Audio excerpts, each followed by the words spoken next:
भगवान श्री कृष्ण का जन्म कंस का वध कर समस्त पृथ्वी लोक को उसके अत्याचारों से मुक्त कराने हेतु हुआ था। किशोरावस्था में ही वह गोकुल से मथुरा आ गए तथा दुष्ट कंस का वध किया। कंस की मृत्यु से दुखी उसके श्वसुर जरासंध ने एक विशाल सेना लेकर मथुरा पर आक्रमण कर दिया। इस आक्रमण में उसके साथ शिशुपाल और काल्यवन जैसे शक्तिशाली राजा भी शामिल थे। जल्दी ही सेना मथुरा जा पहुंची और मथुरा की राजसभा में कृष्ण तथा बलराम को सेना को सौंपने का संदेश भेजा गया। इस युद्ध को टालने तथा मथुरा के निर्दोष नागरिकों को बचाने के लिए कृष्ण ने रातों रात वहां से सैकड़ों किलोमीटर दूर समुद्र में एक नई नगरी द्वारिका का निर्माण करवाया। अपनी माया से उन्होंने समस्त नागरिकों, उनके पशुओं तथा संपत्ति को नींद में ही नई नगरी में पहुंचा दिया।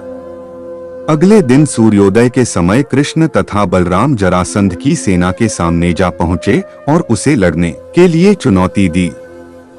जैसे ही जरासंध और दूसरे राजाओं ने कृष्ण को मारने के लिए शस्त्र उठाए, दोनों भाई भागने लगे। उन भाइयों के पीछे जरासंध तथा काल्यवन जैसे राजा भी भागने लगे।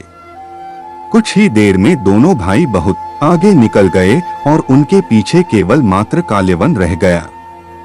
उसे देवताओं ने वरदान दिया था कि उसकी हत्या किसी अस्त्र या शस्त्र से नहीं होगी। ऐसे में वह निर्भीक था और लगातार कृष्ण का पीछा करते करते एक गुफा में जा पहुंचा। गुफा में राजा मुचुकुंद सो रहे थे, जिन्हें इंद्रदेव ने वरदान दिया था कि जो भी उन्हें उठाएगा वह उनके देखते ही जलकर भस्म हो जाएगा। वहां पहुंचकर कृष्ण ने सोए हुए मुचुकुंद पर अपना पीतांबर डाल दिया और स्वयं छिप गए। काल्यवन भी वहां जा पहुंचा और सोए हुए राजा मुचुकुंद पर पीतांबर देख उन्हें ही कृष्ण समझ बैठा। उसने मुचुकुंद को उठाने के लिए लात मारी, जिसके कारण उनकी निद्रा खुल गई और उनके देखते ही काल्यवन वहीं पर जलकर भस्म हो गया।